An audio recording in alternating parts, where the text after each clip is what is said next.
Fala, doutores! Eu sou Ricardo Valente, oftalmologista aqui do Rio de Janeiro, idealizador do canal Fala Doutores, canal esse que vocês já vêm conhecendo, venho tentando trazer aí as celebridades da medicina do nosso país e do mundo aí, para tentar mostrar um pouquinho suas cabeçadas, sempre mais as cabeçadas do que os acertos, que a gente sempre conversa, que é daí que a gente aprende, mas é sempre um grande prazer e está sendo uma baita de uma felicidade, vocês sabem disso, tentando trazer aí muitas histórias e muitos conhecimentos para a gente poder aprimorar e melhorar essa nossa medicina. Hoje não podia ser diferente, trazendo aí um grande oftalmologista, Dr. Pedro Ferrari, médico oftalmologista especialista em glaucoma, um dos maiores conhecedores, se não o maior conhecedor de VBHC dentro da oftalmologia brasileira hoje aí. O cara sabe tudo disso, sabe que eu sou um baita de um fã dele, já posso falar antecipadamente, e do modelo. Sócio da Ver Mais Oftalmologia, uma grande personalidade, mais uma aí passando por aqui da Vila Clementino, e não menos e talvez mais importante, super pai da dona Beatriz. Fale, doutor Pedro, um prazer te ter aí. Ricardo, obrigado pelo convite, é um prazer aqui estar conversando com você. Obrigado pela celebridade, eu sou longe de ser uma celebridade, né? Eu sou uma figura bem tranquila. Mas eu agradeço muito pelo convite. Eu sei que o quanto você gosta de VBHC e a gente já teve a oportunidade de conversar algumas vezes e é muito bom falar disso. Eu acho que é um tema que, com certeza, para a gente traz muita felicidade de passar um pouco de informação sobre isso e difundir o conhecimento, que eu acho que é super importante. Mas obrigado. Maravilha, maravilha. Sempre agradecendo aí, doutor Diogo Rosa, nossa maior conexão aí, que fez lá o curso de Harvard com você. Então, grande fenômeno. Obrigado, Diogão, que é meu amigão. E vamos aí pelo início. Quero que você... Na verdade, não vamos nem para o início. Vou mudar um pouquinho aqui o meu caminho de início. Eu queria que você citasse aqui um pouquinho como é que foi a experiência e a satisfação de ter essa baita publicação aí, que vocês tiveram aí, um golaço de placa aí. Então, para quem não... Eu vou botar aqui o link aqui embaixo, aqui, em algum local aqui do caminho aqui para aquela grande publicação que o Pedro conseguiu aí junto com o grupo dele de modelo de VBHC na instituição dele. Conta um pouquinho aí como é que foi a confecção e a publicação, né? Porque é sempre uma baita de uma conquista. Bom, tudo começou com o projeto de Campinas, né? A gente começou... na verdade, eu conheci o Fábio Gonçalves, que na época ele era diretor do convênio lá de Campinas, numa empresa que era recém-formada, que era a Hospital Care, né? O Fábio é uma pessoa que, com certeza, ele é uma das pessoas que mais sabe medicina baseada em valor no Brasil, né? Ele é seu conterrâneo, carioca, de Niterói. E aí a gente começou a desenhar como que a gente vai implementar, vamos fazer alguma coisa nesse sentido em valor. Ele tinha muito problema na oftalmologia. Pô, não conheço o Fábio, hein, Pedro? Já vai me conectar, hein? Fábio, você já está convidado, hein, pô? Com certeza. É uma excelente pessoa. Desculpa te interromper. Um grande amigo atualmente. E, na verdade, a gente fez todo o desenho. Um desenho... Era muito complexo como que a gente ia tirar isso do papel. A gente demorou alguns anos para sair. Na verdade, a gente começou a tomar mais corpo em 2019, né, e a começar a operar em 2020. Né? E quando a gente fez... Logo na pandemia, né? Exatamente. Bem no comecinho da pandemia. Deixa eu começar a contar o comecinho da clínica. Que ia terminar a obra, a clínica ela é grande, a clínica de 750 metros, com ar-condicionado central, você imagina toda a complexidade disso, 3 salas de centro cirúrgico, e a gente ter que fazer isso, terminar a obra, foi complicado, mas deu certo, graças a Deus. E aí, na hora que a gente começou a analisar os resultados, então, principalmente comparar o antes e o depois, a gente viu, putz, a gente tem uma história legal aqui, né? E a gente sentiu a necessidade de contar essa história, né? Eu acho que é uma experiência que trouxe para a gente muitas conclusões positivas, né? Então, a gente que acredita e estuda muito em VBHC, a gente viu ali que era uma história para ser contada, né? E E aí a gente falou, vamos contar aonde, né? E aí um dos meus sócios, que é o Flávio, e o próprio Fábio, né, falou, vamos mirar alto, Pô, vamos vocês tentar. foram humildes pra caramba, hein? E aí ele falou, na pior das hipóteses, a gente vai aprender bastante, né? E eventualmente a gente vai ter um não rápido, e a gente parte para a próxima, para uma segunda opção, né? Então vamos lá, vamos escrever. E foi um trabalho conjunto intenso. O Flávio é uma pessoa que ele morou 5 anos nos Estados Unidos, então é um inglês muito mais do que fluente. Ele fez mestrado, doutorado, pós-doutorado em Baltimore, né? E ele fez uma parte no Wisconsin, em Baltimore, na John Hopkins, né? A maioria na John Hopkins. Então, primeiro que ele já sabe publicar muito, né? Junto com a gente também tem a Carol, que publica demais. Então, assim, o know-how em publicação eles têm muito grande, né? Então, como escrever um artigo, sim. Mas a New England Catalyst é um pouco diferente, né? Toda a dinâmica deles é uma coisa, uma estrutura diferente. Então, a gente estudou como que eram os relatos de caso deles, né? E a gente escreveu, vamos sentir como que vai ser, e a gente mandou. E aí veio uma resposta grande, né? Já do editor principal, os editores associados, 2 revisores, né?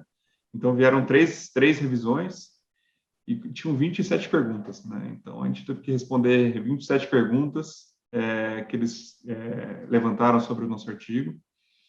E só essa resposta foram, acho que 15 ou 17 páginas.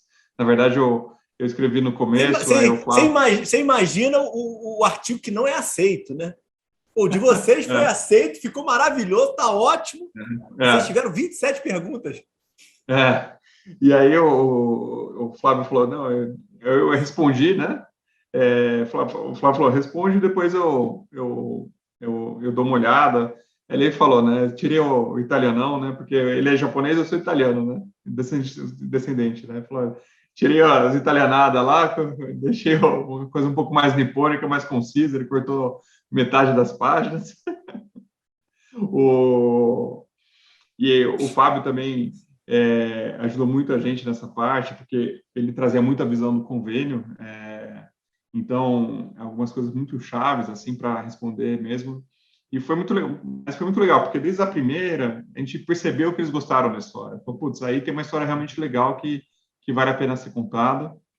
E aí a gente respondeu essas 27 perguntas e rapidinho, acho que demorou, sei lá, uns 4 dias, 5 dias, a gente recebeu a resposta de que o trabalho de vocês foi parcialmente aceito. Aí a hora que falou, pô, como assim o New England parcialmente aceitou nosso trabalho? Parcialmente não, desculpa, temporariamente aceito. Uhum. E aí eles têm uma dinâmica um pouco diferente, assim, vem um editor deles, e ele elegeu o Flávio, e junto com o Flávio eles acertaram o texto, né? Então, da maneira que eles gostam mesmo, de uma...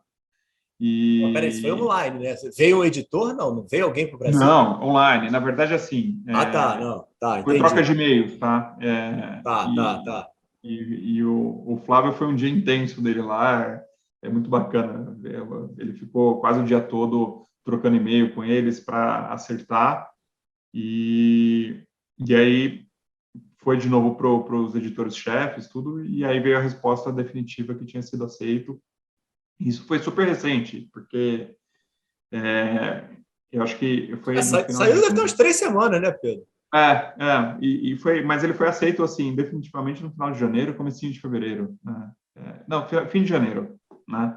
Eu lembro que quando foi aceito mesmo, saiu a versão de fevereiro, que sai em janeiro, sempre sai um mês antes, né?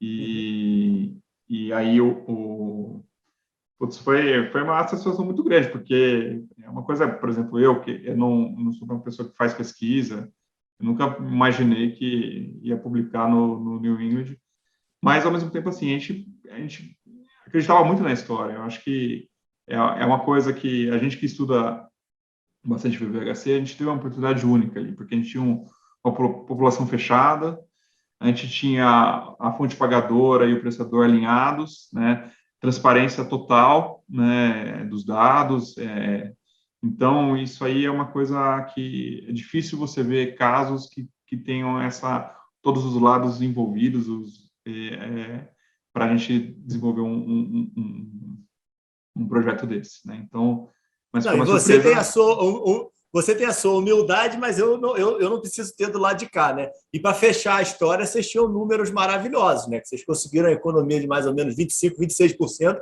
com NPS acima de 92, 94 que vocês tiveram, né? De NPS. 94, é. Então, assim, poxa vida, vocês fizeram um golaço, porque isso é um lado, né? Na questão da publicação, ninguém gosta de publicar filho feio, Sim. né? Mas a gente deveria até publicar mais filho feio, né? Porque eu acho que não muda nada. Se ele é bonito ou feio, o importante é trazer conhecimento para todo mundo. Mas vocês Sim. conseguiram trazer um baita do conhecimento, um baita de uma história, num modelo que, poxa, tá todo mundo que gosta de qualidade e de medicina positiva. Vocês conseguiram fazer, implementar e coletar os resultados de uma forma positiva, né? Não, eu acho assim, os resultados vieram porque o modelo é vencedor, eu acho, né? Eu acho que, obviamente, a gente está cercado de gente muito boa. Nós somos em 18 médicos lá, e são todos são pessoas que eu admiro muito, confio muito. Mas a hora que você entende o modelo, você vê que é uma coisa que faz sentido e esses resultados são descritos mesmo, são coisas que você espera que aconteça se for implementado de maneira correta, né? A gente sabe que pegando o mesmo modelo, e isso é uma coisa interessante lá, né? A gente teve reajustes, né? Então, o honorário foi maior, a gente desempacotou a consulta, então a consulta não era mais um FII global, a gente estava uma tabela aberta esse BHPM super boa, né? E mesmo assim, o Porter fala, você vai reduzir de 20% a 30% o desperdício, né? E foi no meio do 20% a 30% aí, 25% praticamente. Então, é interessante, porque tirar do papel e colocar na prática e ver que realmente, numa realidade totalmente diferente deles nos Estados Unidos, a gente consegue trazer isso para cá e a coisa realmente funciona e você vê o paciente com uma satisfação grande. Então, e assim, a gente pede NPS de todos os pacientes, né? Nosso sistema, ele manda automático para todos os pacientes. A gente tem uma taxa de resposta eu não vou lembrar de cabeça, mas gira em torno hoje de 25, acima de 20 com certeza, mas é próximo de 25%, que é uma taxa de resposta boa, né? Absurdo. Uhum. Né? Então, um dado super confiável, né? Então, você vê que realmente, assim, todo mundo, não tem nenhum lado que não fica satisfeito, né? Então, o convênio com certeza ficou satisfeito, o médico, ele está satisfeito porque ele está sendo valorizado, está sendo bem remunerado, o paciente está satisfeito, e no caso da gente lá que tinha um investidor, né, a gente tinha uma margem de lucratividade boa. Então, tá todo mundo, a gente trouxe o equilíbrio, né? E eu acho que quando a gente fala de medicina baseada em valor, é muito isso. A hora que você coloca o paciente no centro, entrega valor para o paciente, toda a cadeia vai ser beneficiada por isso, né? Então, você consegue valorizar o médico, você consegue ser mais eficiente, diminuir o desperdício para a fonte pagadora, e toda a cadeia fica de uma maneira muito mais positiva, eu acredito. E aí, desconfigurando essa conquista aí do mundo, cara, publicando na principal revista médica do mundo, saindo do interior de São Paulo. Como é que foi aí tua infância para a gente chegar nessa publicação, Pedrão? Fala aí. Conta aí como é que era a tua composição familiar e como é que foi aí tua infância em termos de acesso a estudo. Família e estudo. Eu sou do interior de São Paulo, né? Como você já falou, sou de Araraquara. Araraquara fica a quase 300 quilômetros da capital, né? É interessante, eu estudei em São Paulo depois, mas eu tinha ido pouquíssimas vezes para São Paulo, acho que foram 5, 6 vezes, é muito, né? Eu tive uma infância boa, né? Eu não posso reclamar de nada. Na verdade, meus avós são pessoas muito simples, né? Todos tiveram pouco estudo, quarta série, mas a próxima geração já evoluiu bastante, né? Meu pai é médico, meu pai é pediatra, né? Minha mãe é matemática, e eles sempre priorizaram muito a educação, né? Então, minha mãe, na verdade, ela foi minha professora, tanto no primário, depois minha mãe virou diretora de escola, e eu era o filho da diretora. Mas na minha casa sempre o principal objetivo Quantos era a irmãos? educação. Eu tenho uma irmã que também é médica, a Ana. Ela Mais é uma velho das ou mais nova que principais. você? Ela é 2 anos mais velha, né? Ela é Tá. reumatologista, né? Ela é uma das principais responsáveis aí por me levar para a medicina, eu acho, uma das mais responsáveis. Uhum. E, na verdade, eu nunca quis fazer medicina, né? Eu tenho a irmã da minha mãe, ela é engenheira de produção, casada com engenheiro de produção, que são professores universitários, 2 professores titulares, são pessoas brilhantes e eu sempre conversava, principalmente com a minha tia, eu achava muito interessante, minha tia e meu tio, sobre engenharia de produção. A minha tia é especialista em logística, eu achava, putz, era muito interessante.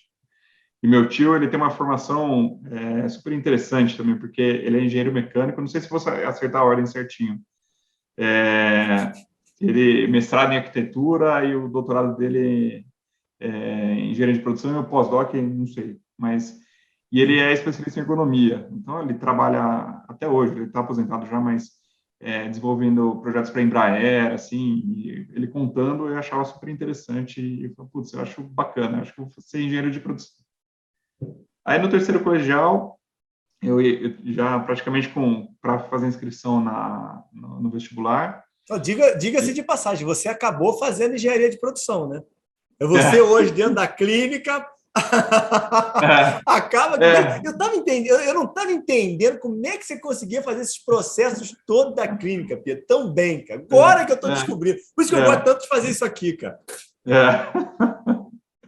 E aí, a minha irmã fala até hoje, minha irmã fez Unicamp, né?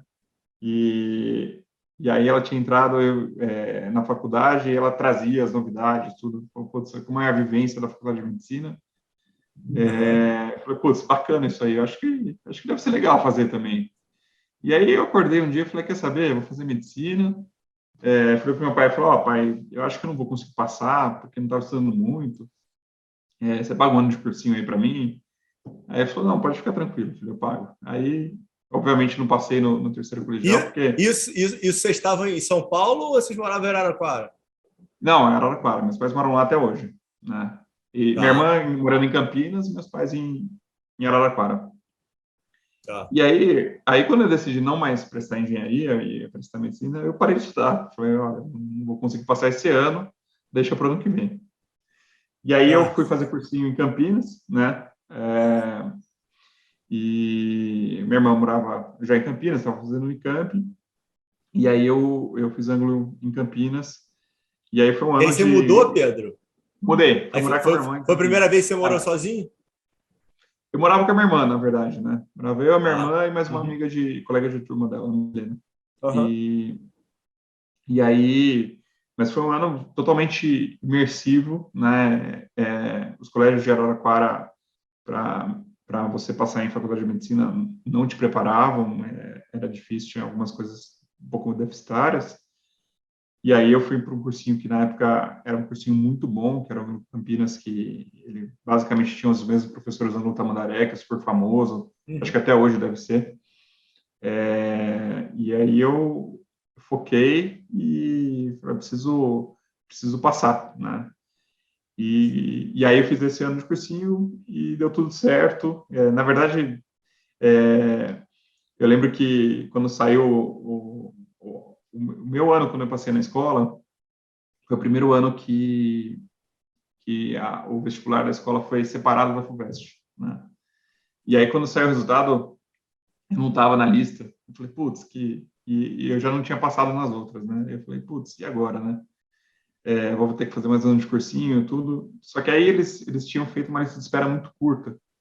e, sei lá, eram 110 vagas, tinham 50 na lista de espera, e aí a minha irmã falou, vamos ver em que lugar que você ficou. E eu tinha ficado num lugar super perto, assim, tipo, é 5 a mais do que da lista de espera. Falou, vamos bater as listas porque vai rodar, porque se pegar a coincidência em USP, Unicamp, Paulista, Sim, Ribeirão, sim, sim. Botucatu, e aí deu super certo, tipo, rodou muito mais depois da lista, e aí eu me vi em São Paulo, não planejava ir para São Paulo, porque a gente principalmente de Araraquara, você tem muita gente fazendo Ribeirão, algumas Unicamp, Botucatu bastante também, então você se enxerga mais no interior, eu nunca tive muita Fora vontade de ir para São São Paulo, você Paulo. não fez nada, não, né? Não, eu queria ficar em São Aham. Paulo, e também eu prestei pública por causa de condição financeira mesmo. Meu pai não conseguiria bancar 2 filhos fora e ainda pagando faculdade de medicina para um. Então ele falou: você pode Não, estudar mas o quanto você tinha a quiser no pressão da tua cursinho. irmã também, pô. É, Não tem jeito, pô. é, Já tinha conseguido, você tinha que conseguir também, né, pô? exatamente. É. E aí e é muito interessante, porque a escola virou minha casa muito rápido, né? A hora que você entra e ter aula, a gente tinha um professor de anatomia, o José Carlos Prates, que é um patrimônio da Escola Paulista, e você começa a ter aula inaugural com ele, e fala, putz, eu estou no lugar certo, né? E, e é um curso que para todos nós é apaixonante, e a Vila Clementino para a gente vira a parte da nossa vida, assim, é uma coisa. Eu morei de 2002 a 2012, é, e é muita história, Caramba. muita coisa aconteceu nesse bairro aí. Eu tive sorte da minha turma de ter muitos amigos, que a gente carrega até hoje, de colegas de turma, pessoas que são incríveis, hoje em posições muito bacanas aí em outras especialidades, é muito bom Aham. ter essas pessoas aí próximo, mas e foi uma baita experiência, né? Então, morar em São E como é que você Paulo, fez? E como é que você fez a faculdade em si, em termos de algum foco? Tinha alguma possibilidade de fazer pediatria por causa do teu pai? Tinha é, associação a alguma coisa? Como é que é, foi? Esses 6 anos coisa aí. interessante assim, lá na escola a gente sempre tem um estímulo muito grande à pesquisa, né? E o Uhum. meu pai, ele tem um primo que é um professor lá da escola e é um cara super espetacular. Na verdade, é o fundador do GRAAC, que é o Dr. Petrilli. E aí, quando eu passei, meu pai conversou com ele e falou: fala para ele vir conversar comigo, tudo. E quando eu fui conversar com ele me ofereceu para fazer uma iniciação científica no GRAAC, que foi uma das experiências mais bacanas da minha vida, que foi. Eu passei um ano na hora do almoço, eu aplicava um questionário socioeconômico nos pacientes, Uhum. e aí eu passei um ano conversando e ouvindo as histórias das famílias, das crianças tratando, as histórias de Caramba, que superação. legal. Uhum. E, putz, um ambiente muito pesado, obviamente, né? Mas é super enriquecedor, assim, em termos de experiência, de você ter o Banho de contato humildade, né? exatamente, e para você entender que seus problemas, muitas vezes, perto dos Não outros, existem. não existem, exatamente.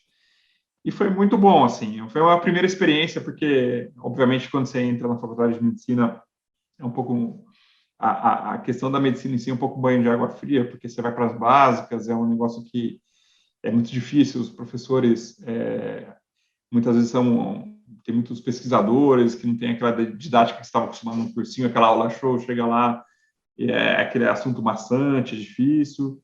Então aquilo foi uma coisa com certeza Desmotivou. me motivou, né?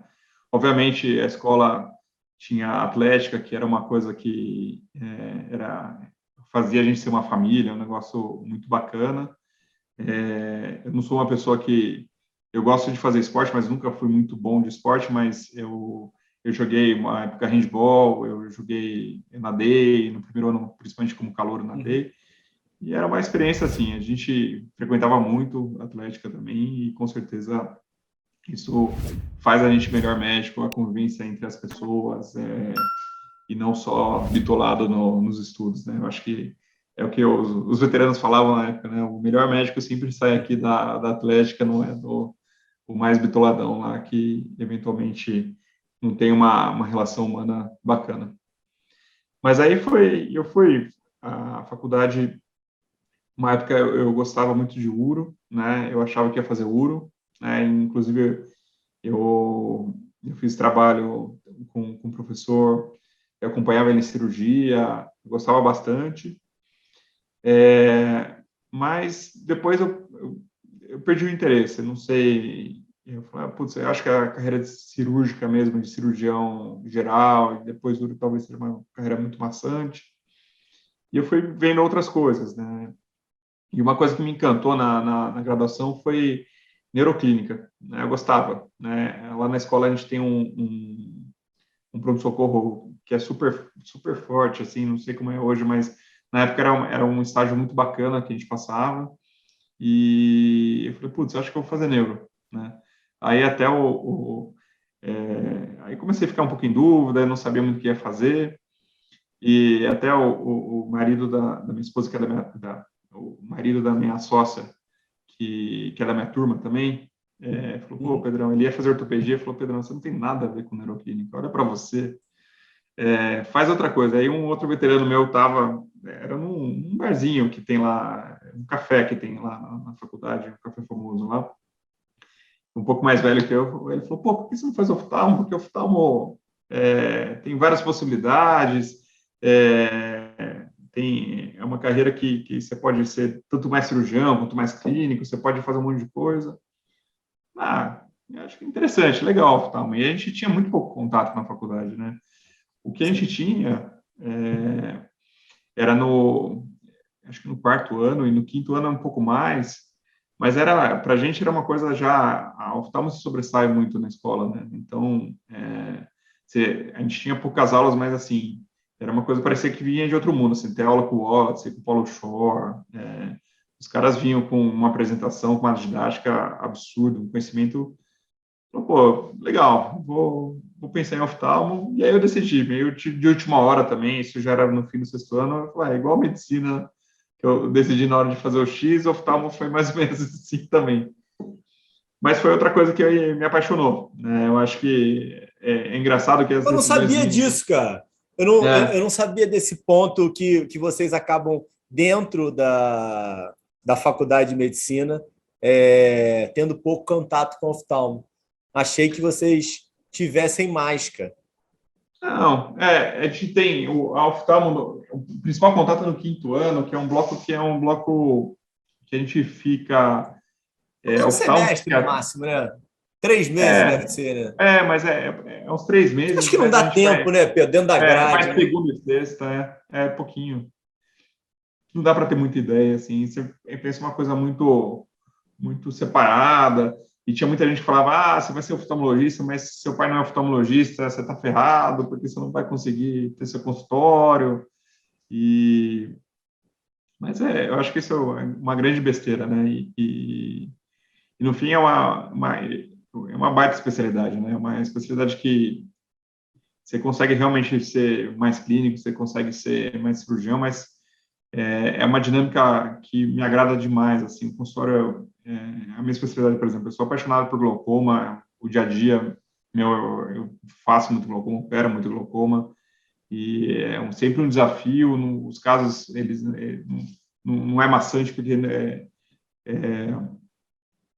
nunca é a mesma coisa, principalmente track, né, nunca é a mesma coisa, o pós-operatório é sempre aquela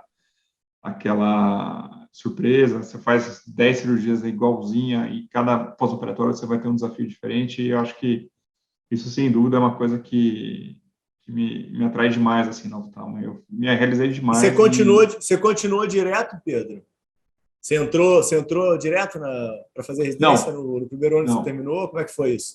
Quando a gente tem a política de muito para o exército, né? E Você eu foi fui para o servir? exército, fui servir um ano.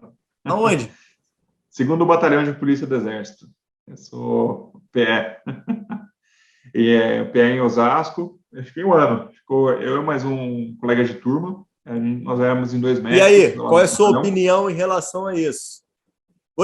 Eu vou te falar que eu estou fazendo aqui um resumo aqui de pré-requisitos do médico de sucesso dentro dessas várias histórias aqui. E vou te falar que servir o exército está virando um forte, hein, cara? É? Qual é a tua opinião? Negativa, não?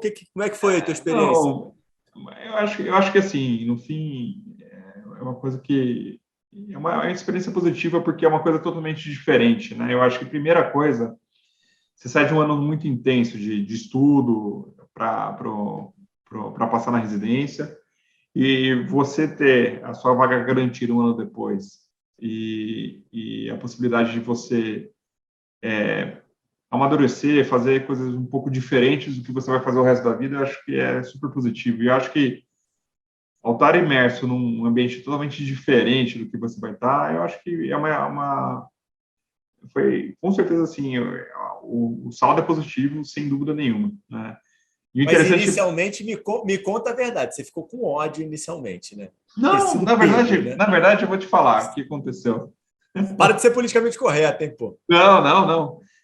Na verdade, o que aconteceu foi o seguinte: a gente sempre tem essa política de buscar o colega, né? E aí tinha um colega meu de turma que tinha ficado bem para trás, que a gente achou que não ia conseguir buscar, né? Porque a gente faz um acordo e a gente vai para o exército para puxar mesmo, né? E aí, 2 dos meus sócios, que são grandes amigos, a Carol e o Bruno, eles já tinham ido buscar um que daria para buscar, né? E aí eu me vi e falei, putz, mas meus amigos foram para o exército, eu vou fazer a residência sem meus amigos, e eu fui sem precisar, na verdade, eu escolhi, né? E no fim, deu super certo, porque esse amigo nosso que não ia ser buscado, a gente conseguiu chegar nele, ele conseguiu fazer, ele foi meu R+, né? Então, no fim das contas, foi super certo, deu super certo. Então, na verdade, foi uma escolha minha, e então não tive ódio nenhum, né? Mas... eu dessas histórias, Pedro, tem a história que é maravilhosa, que é da Luciene, que a Luciene fala que passou depois que ela veio de Goiânia, que ela passou para Paulista, passou para a Unicamp, e que ela foi para a Unicamp primeiro, né? Aí ficou uma semana lá em Campinas, e aí falou, isso aqui não é meu lugar. E aí voltou. Acho que teve alguma reclassificação, alguma coisa de... Não lembro dos prazos. E aí ela chegou na Paulista, né? Era ela e acho que 11 homens. E aí, putz, agora eu não lembro quem era o chefe, era antes do Rubinho. E aí chegou e falou para ela, olha, se você não passar na prova, você está fora. A prova que tinha... Tem ainda prova no primeiro mês? Tem, deve ser do curso básico. Tem. Do curso básico, né? Aí ela tem contando, pressão ficou para desesperada, né? Que ela abdicou da Unicamp, né? Já estava tudo certo, aí foi para lá, podia repetir, podia perder todas as vagas. Todo mundo olhava ela de cara feia, que ela tinha ido para a Unicamp. Depois o pessoal da Unicamp inicialmente ficou chateado com ela por causa disso. Acabou que hoje ela é super querida, todo mundo ficou feliz, mas histórias, anedotas aí que vão aparecendo. Muito engraçado, cara. Então, mas e aí eu acabei escolhendo, fui, e foi uma experiência muito boa, assim, sabe? Porque primeiro essa pausa mesmo, acho que é super importante, mas como a gente ficava no batalhão e meio que a gente tinha que gerenciar, é uma atividade totalmente diferente. Tá solteiro, né? Não, já namorava aí, fazia tempo já. Já namorava já? Isso era 2008. Eu namoro a Fernanda desde 2004. Desde 2004. Desde 2000. Então... Tá, mas não casaram ainda não, né? Não tinha casado. A gente casou em 2012. Mas era namorado. Vai pro exército e tal. Mas tudo bem, né? Vocês conseguiram ter contato, né? O ano inteiro. Sim. Porque a Fernanda, ela fez Unicamp também, né? E depois ela fez medicina, depois ela fez clínica e geriatria ela fez na USP, em São Paulo. Então, é pertinho. Eu estava em Osasco, morando em São Paulo, e ela estava em Campinas. Total contato, né? E vocês são meio contemporâneos em termos de fase? A Fernanda é um ano mais velha que eu na faculdade. Ela é um ano acima. Tá, Ela é um ano entendi. acima que eu. Ela formou um ano antes. É contemporânea. Mas foi bom. Foi bom. E aí depois a gente volta para aquele turbilhão que é a residência de oftalmologia, né? Que todo mundo acha que é super tranquilo. Você vai fazer oftalmo, é super leve a residência, tudo. Comparativamente, né? Uhum. É, mas é uma coisa muito intensa, né? Eu acho que a gente pegou uma época lá na escola, né, Universidade Federal, as crises são recorrentes, né? Mas a gente pegou uma época, assim, com certeza muito boa da escola, né? Eu acho que, primeiro, a experiência que você tem lá, a proximidade com os professores, com o corpo docente lá, o negócio é ímpar, né? As pessoas tanto os docentes mesmo, quanto os contratados, as pessoas que estão em volta lá, é uma coisa que, tipo, é a sensação de topo do mundo lá, né? Não que a gente é de lá, tudo, mas é impressionante a qualidade das pessoas e a riqueza Ah, mas dos tem que casos, né? admitir, né? Eu acho que vocês não têm que É, ter nenhuma sim, humildade nisso daí, não, porque eu acho que a é, gente tem que valorizar o que é bom. não, eu lembro, eu nunca vou esquecer quando eu fui preceptor depois que eu acabei, né? Eu junto com a Carol. E a gente recebia residentes vários lugares, né? Então, eu lembro residente americano, Bascom Palmer, de Chicago, que o Wallace tinha trazido os residentes de lá também. Eles falavam, meu, o que vocês têm aqui é uma coisa que não dá para comparar, né? Porque, falar, vocês têm docentes do mesmo nível que os nossos, estrutura do mesmo nível, só que você tem essa riqueza desses ambulatórios, né? É muito caso, a gente nossa época lá com 8 salas de centro cirúrgico rodando sem parar, a gente fazia muita cirurgia, né? Então, é realmente assim, ó, é uma vivência muito intensa e assim que comparando, por exemplo, com a vivência que você tinha, obviamente, de graduação, que você não tem essa vivência intensa de residente, mas é uma coisa que Uhum. é um absurdo mesmo, de bom que é a residência lá da escola. Você sai muito preparado mesmo, né? Então, você Mesmo você sai... tendo, você tendo sido aluno da escola, a área, o Instituto de Oftalmo foi surpreendente para você. Muito, né? A gente não tinha noção daquilo, né? Porque a gente sempre acha que oftalmologia é meio café com leite, né? Uhum. O pessoal cuida de olho lá, tá tudo tranquilo, mas a hora que Sim, você sim, entra nos sim. ambulatórios lá, por exemplo, o ambulatório da doutora Nilva, que fazia, sei lá, 200 mapeamentos numa manhã e indicando cirurgia, uma coisa dinâmica, é uma coisa que, assim, é inacreditável. E aí você vê, por exemplo, eu não vou lembrar de números assim, mas os ambulatórios, o primeiro ambulatório da escola sei lá, era encate, o segundo era da retina, o terceiro era da córnea, pensando em todas as especialidades, assim, o volume de atendimento é muito grande. E a complexidade, a hora que você, por exemplo, você passa no ambulatório da córnea lá, cada dia quase uma temática diferente lá, né? Tanto a complexidade dos casos são casos que parece que só existem lá, né? É impressionante, né? Uhum. Tudo bem, eu só convivi lá, eu só conheço lá, não conheço outros lugares, mas com certeza aquilo eu acho que é difícil de replicar na escala que é a escola, né? É uma coisa impressionante. E aí, pegando esse gancho, Pedro, Hum. a escola estimula muito a questão de publicação e principalmente a busca de alguma experiência internacional. Como é que Sim. foi esse momento aí? Você teve algum foco de querer ir para fora? Não? Tipo, já estava pensando na Fernanda, no teu casamento. Como é que foi esse momento aí Na de verdade, residência? é, o que uma coisa que é até engraçada essa história. Eu nunca gostei no fim, a gente era obrigado a fazer pesquisa, eu acho super importante, eu acho que é totalmente positivo, tinha o Research Days, então todo ano eu tinha que apresentar um trabalho, né? Inclusive foi assim, até dessa forma que eu conheci o Flávio, que é meu sócio atualmente, né? Uhum. Então eu era obrigado a fazer o trabalho, eu procurei a doutora Denise de Freitas, né? Que é outra pessoa brilhante lá do departamento. Ela era a chefe do departamento na época. Ela falou: ó, legal, Pedro, posso te orientar? Estou um pouco sem tempo, porque eu sou chefe aqui. ela tem aquele laboratório de acantameba lá da escola que tem dados absurdos, assim, eu tenho esse trabalho que eu quero fazer, só que fala com o Flávio Irai, que é um médico aqui da escola, super gente boa, que está lá nos Estados Unidos, ele vai te ajudar. E aí eu fiz trabalho com ele e tudo, e aí a gente tinha essa cultura, eu fui para a Arvo, né, fui apresentar o trabalho na Arvo, aí chegava lá, o pessoal dava uma ideia, legal, vou fazer essa análise, no outro ano eu voltei na Arvo, todos os 3 anos eu fiz o mesmo trabalho, né, só mudava lá alguma análise e conseguia apresentar no Research Days os 3 anos. E aí... Isso aqui são pérolas, hein? Vocês não percam isso daqui de estratégia do doutor Pedro, hein? E aí, mas realmente eu nunca gostei, né? Eu acho que foi importante, mas não é minha praia, né? Eu acho que a gente tem que... E aí, e lá, exatamente, existia essa pressão muito grande, basicamente assim, você está saindo da Escola Paulista, você tem que se internacionalizar e fazer doutorado. E aí eu fiz glaucoma, tudo, e eu até comecei a fazer, desenhar minha tese, e eu ia fazer com o meu chefe, que é o Augusto, né? E aí, teve um dia que eu fui almoçar com ele, e aí ele virou para mim e falou assim, Pedro, mas me fala uma coisa, você realmente quer fazer doutorado?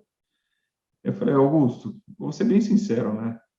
Eu não tenho muita vontade, não. E a aluna dele, que era a Carol, que é minha sócia, falou, olha, e um dos principais motivos de eu não querer fazer é a Carol, porque eu vejo o entusiasmo que ela faz pesquisa, né? Eu nunca vou chegar perto do entusiasmo que ela tem, entendeu? Ela, por exemplo, ela senta na manhã e escreve um artigo. E eu não tenho essa vontade e não é minha praia. E aí eu desisti. Uhum. Antes de começar o doutorado, eu falei, não é para mim mesmo, eu acho que a gente tem que respeitar o que cada um gosta. E eu falei, vou seguir a carreira como médico mesmo e ele concorda plenamente comigo, Augusto. É muito meu amigo e ele concorda comigo. E acho que tipo realmente não era para mim, né? Não faz muito sentido quando você não é um pesquisador. Na minha cabeça, talvez a gente achar que todo mundo tem que fazer doutorado, realmente não sei. E eu Essa é a sinceramente não melhor acho que coisa me do faz mundo que você falta para mim. conseguiu, né? De encontrar esse autoconhecimento, né? Isso é uma dificuldade gigantesca aqui nessa história que eu venho tentando trazer muito essa história de desenvolvimento de carreira, né? E ver como é que Sim, sim, como é que é a vida de cada um, cara. Isso é uma das coisas mais difíceis, que é sim. você assumir e maximizar suas qualidades e Ainda tentar mais. minimizar o que você não gosta, né? E ainda mais um ambiente lá que existe uma pressão muito grande mesmo, né? Então você se sente um pouco peixe fora d'água, fala, pô, vocês são meio esquisitão aqui, não estou fazendo o que manda o figurino, Existe né? uma guerra danada entre vocês. Você pode falar isso, que isso também é uma unanimidade aqui, que todo mundo fala aqui para mim, de que a competitividade da Vila Clementino só saem os fortes, né? Então, essa é um ponto positivo, né? A pessoa que é formada ali, ela passou por grandes dificuldades para conseguir complementar tudo aquilo ali, né? Porque é muita gente boa junto, né? Tentando encontrar seu espaço. Mas você cresce muito, né? Eu acho que é uma competitividade do bem, assim. Nunca vi, pelo menos próximo de mim, pessoas querendo puxar tapete, essas coisas, nada.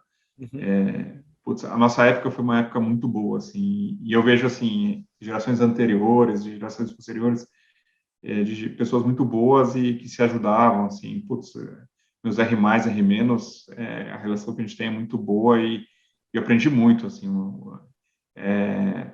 Tem um detalhe que é interessante também. A gente era em 45 residentes, eu acho, né? Eu era o único canhoto, né? Então, o pessoal falou, puta, como que a gente vai ensinar esse cara a operar catarata, né? Porque não tinha ninguém canhoto lá. E todo mundo, putz, ajudou pra caramba, tudo. O ambiente é muito bom. Eu acho que, sim, sem dúvida nenhuma. E depois que eu acabei, eu virei orientador de catarata dos destros, né? Eu fiz glaucoma, É, Que mas sofrimento, hein?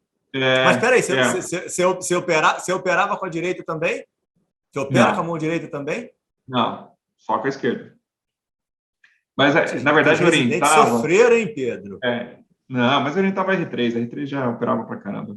Aí, às vezes eu entrava com a direita, mas eu entrava pouco, assim. Eu orientava lá Entendi.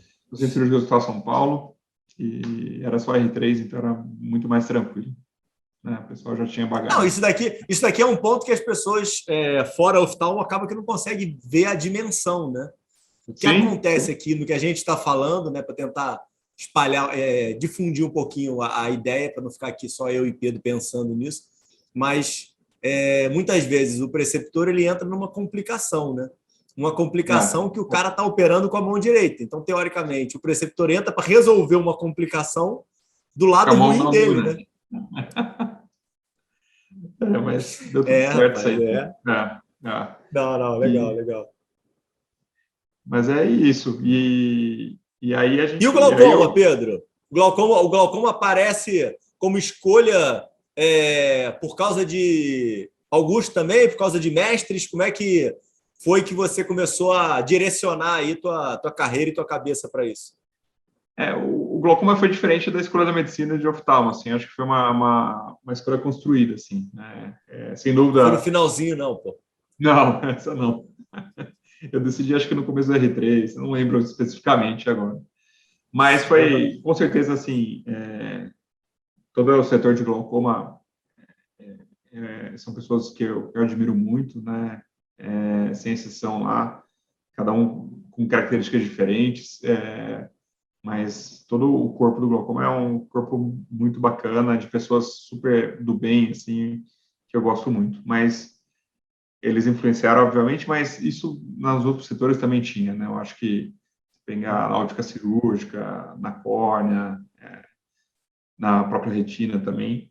Mas é uma coisa que sempre me interessou, assim. Eu acho que o glaucoma é uma especialidade que me cativou mais, assim, de todas, sem dúvida, por mais que eu acho que a característica do paciente, eu acho que eu não sei muito explicar o porquê, mas é uma especialidade que eu me sinto confortável, gosto, eu sempre estudei, acho que mais glaucoma, me dediquei muito para entender, na verdade é aquela coisa de desafio, porque é uma especialidade difícil mesmo, né? Eu acho que até para você saber o que realmente está acontecendo com o paciente, aqueles pacientes que estão progredindo rápido, e você não sabe o porquê, você já fez de tudo, abaixo da pressão, operou.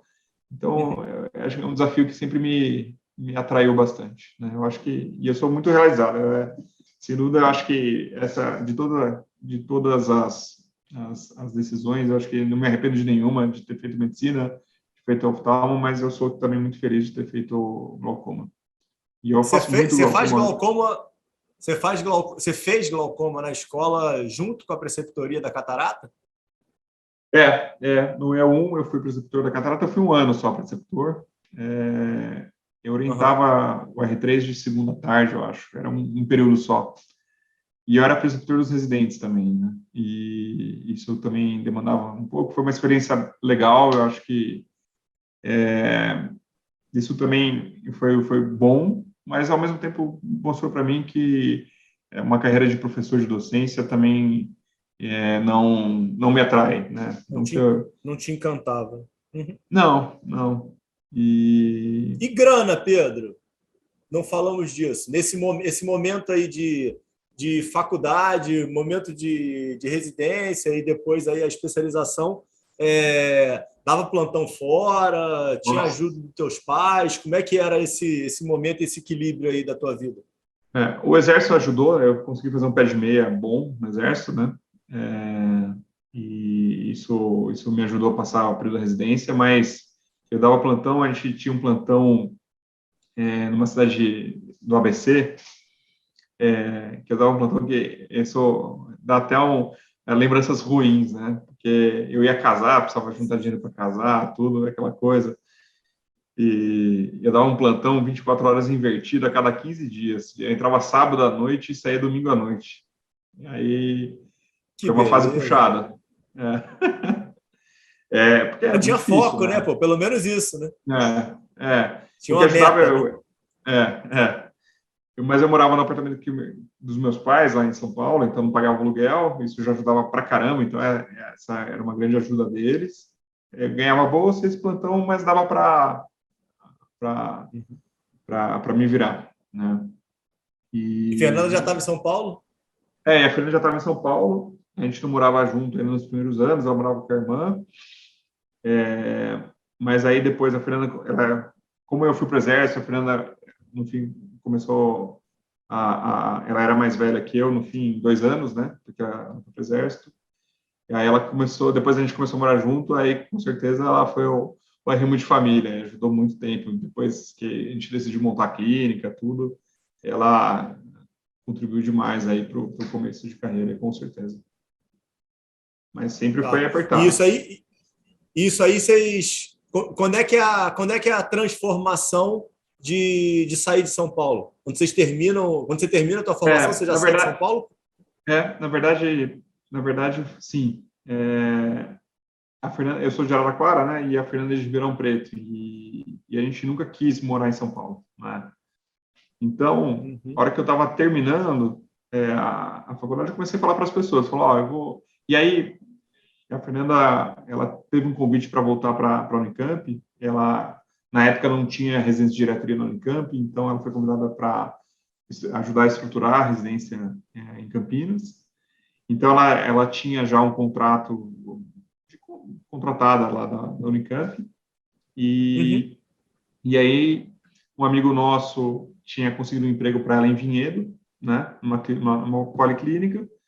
E aí a gente decidiu, passou um fim de semana lá em Vinhedo, tudo, falou, putz, cidade bacana, vamos mudar para Vinhedo. E aí eu saí falando para as pessoas, vou morar em Vinhedo, alguém uma hora vai me oferecer um emprego, né? Você trabalhou lá em São Paulo para professores e para alguém da escola, Pedro?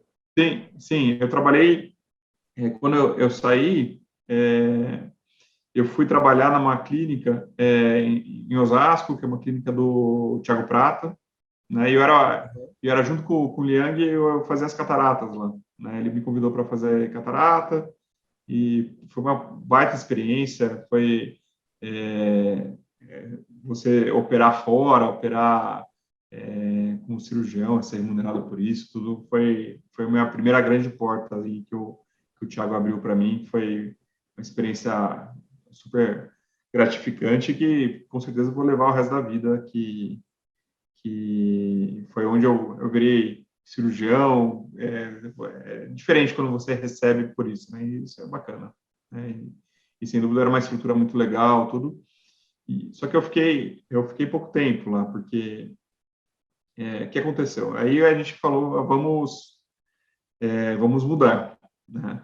E aí, falando para todo mundo, eu falei, eu vou fazer essa tática, vou conversar, alguma pessoa deve ter alguma coisa próxima de Vinhedo, vai me convidar, né? E aí, quem virou para mim e falou assim, ô, Pedrão, vai conversar comigo, que eu tenho um negócio lá em Cajamar, que é o meu sócio Flávio, né? E essa história é muito engraçada também, porque, paralelo a isso, eu e meus outros sócios, a gente já tinha a ideia de montar alguma coisa junto, né? A Carol é de Campinas, ela tinha vontade de ir para o interior, o Bruno é de São Paulo, mas ele sempre teve vontade de ir para o interior, e na época tinha o Badaró, que fez residência comigo, que é de Minas. A gente estava se conversando, falava, vamos montar alguma coisa, a gente não tinha muita ideia do que a gente ia fazer, né? E aí o Flávio falou, vamos conversar comigo. Eu lembro até hoje, num cafezinho lá também, as conversas boas sempre são nos barzinhos, né? E aí ele falou, olha, eu tenho lá uma clínica em Cajamar, eu acho que lá tem um potencial de crescimento, tenho vontade de fazer alguma coisa, levar especialistas, comprar exame que eu não tenho. Legal. Eu falei, eu tenho uma equipe boa, que as pessoas estão comigo eu falei, o Bruno, a Carol, o Emerson. Falou, pô, o pessoal é bacana. Mas não conta nada ainda, porque eu preciso conversar com meu pai e tudo. Aí no dia seguinte disso aí, não conta nada, tava o Emerson lá conversando com o Flávio, falou, o Pedrão falou que a gente vai ser sócio aí, que não sei o que lá. E aí o Flávio falou, pô, eu falei ontem para não contar para ninguém. Só que aí foi, né? E desde então a gente é sócio, né?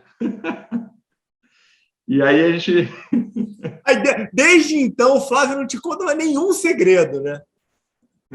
Não, é que ele espalha devagar, né? E aí, eu acho que de todas as sortes, essa é mais uma sorte muito grande na vida de ter encontrado os meus sócios, né? Que são pessoas Isso é uma que verdade, né, conhecem, cara? são pessoas que, é aquela coisa, compartilham muito os valores, princípios e são pessoas muito do bem. O Bruno e a Carol eu conheço atualmente há 20 anos, né? A gente fez faculdade junto, né? E o Emerson, ele entrou na sociedade, mas depois ele saiu, ele mudou, ele voltou para a cidade dele, para ficar mais perto da família, né? E aí, desde então, isso foi em 2012, né? Então, desde 2012, estou eu, o Bruno e a Carol e o Flávio juntos aí nessa loucura que é empreender no Brasil, né? Que é aquela coisa paralela, né? Então, aí você muda um pouco de figura, né? Você sai uma faculdade de medicina, que todo mundo fala, olha, faz doutorado, faz aquilo, e aí, de repente você está Uhum. sentado no negócio e fala, como que eu contrato um funcionário, como que eu treino um funcionário, ninguém que nunca te ensinou isso, né? Pô, isso eu acho que é uma coisa, uma grande falha, eu acho, das faculdades, eu acho que Gigantesco. ensinar gestão, porque no fim, o tanto de médico gestor, e mesmo de um consultório pequeno, uma clínica maior, você vai ter que fazer, Sim. né? E aí a gente começou em Cajamar. Cajamar, para quem não conhece, é uma cidade na Grande São Paulo, né? Uma cidade que hoje tem empresas super grandes, famosas, tipo a Natura em Cajamar, os galpões de e-commerce, quase todos os maiores das empresas, a Amazon, tudo está lá em Cajamar. E é uma cidade simples, de pessoas simples, e que é uma coisa, é um trabalho extremamente gratificante, né? A gente atende SUS, a gente atende convênio, atende particular, mas é uma coisa que é um público que é um prazer muito grande de estar, e a gente tem paciente que está há 10 anos comigo, e casos graves, e é uma coisa muito gratificante atender em Cajamar, né? Hoje, eu vou uma vez por semana só para lá, mas com certeza é um dos pontos altos da semana. Você está com os pacientes antigos seus já, é muito bacana. E a gente começou. E a clínica já existia, Pedro, A clínica, na com o verdade, Flávio, o com o pai pai. dele? É, o pai do Flávio uma grande unanimidade da oftalmologia, né? O Dr. Alcides Irai, famoso, é um dos fundadores da Retina da Escola Paulista, é um oftalmologista famoso em São Paulo, e eles tinham um consultório lá. Era uma salinha, um consultório pequeno. A família dele tinha negócios lá, então por isso que eles tinham aberto lá. E tinha ficado meio on hold, assim, porque o Flávio tinha ido para os Estados Unidos. Ele tinha ficado 5 anos fora. O pai dele tinha um consultório dele em São Paulo, né? E tinha outros médicos que acabavam atendendo lá para fazer um consultorinho básico do dia a dia, Sim, né? sim. E aí, quando a gente foi, o pai dele eles estavam acabando de fazer uma clínica maior num outro bairro. São 2 bairros distintos lá, cortados por um morro assim, e estava para ser inaugurada essa segunda clínica, né? E aí foi quando a gente entrou, né? E a coisa interessante, porque eu lembro, falou, putz, vamos fazer, então o que a gente precisa comprar? Então eu lembro que a gente foi no CBO, que foi em São Paulo. Falou, putz, vamos comprar uma topografia, né? Faz conta, não sei o que lá. Caramba, mas tudo isso a gente vai gastar mesmo, a gente não tem dinheiro, né? Vamos lá, vamos embora.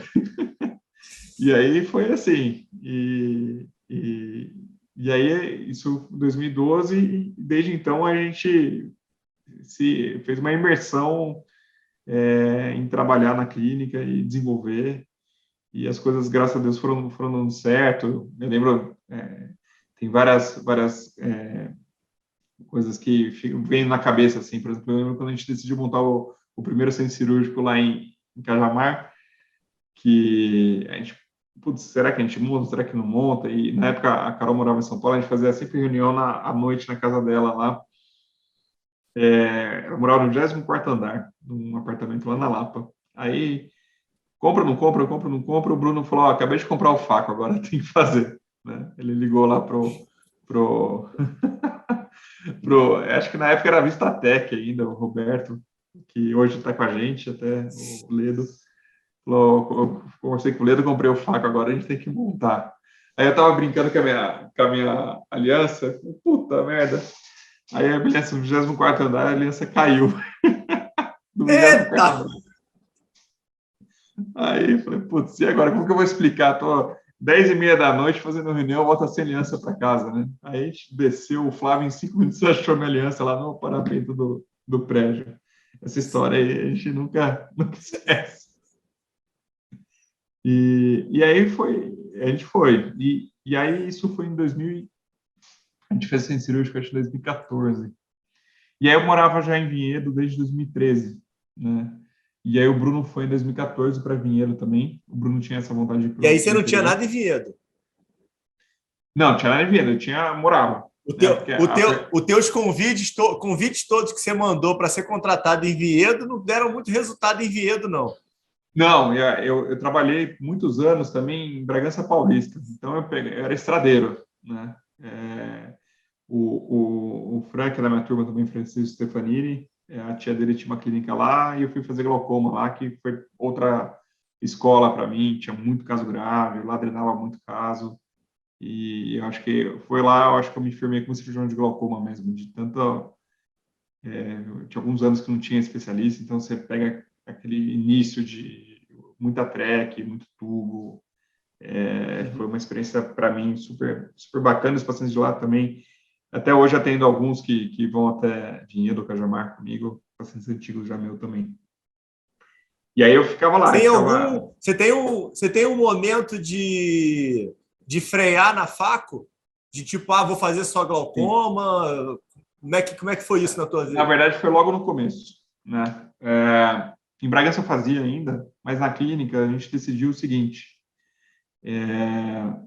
cada um vai focar no que faz de melhor, né? Então, acho que foi o primeiro lampejo de medicina baseada em valor que a gente teve, né?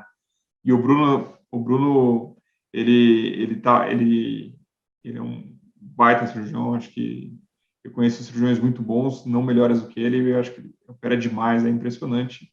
Falou, Bruno, claramente você é o cirurgião de catarata da clínica. Ele trabalhava junto com o Claudio Lotenberg na época, ele fazia as cataratas da Lotenhais e tinha um volume enorme lá e extremamente habilidoso. Então, o Bruno faz as cataratas, eu e a Carolina a gente focou no glaucoma, a Carol também fez plástica, o Flávio na córnea. Aí a gente chamou pessoas para ajudar a gente nas outras especialidades, né?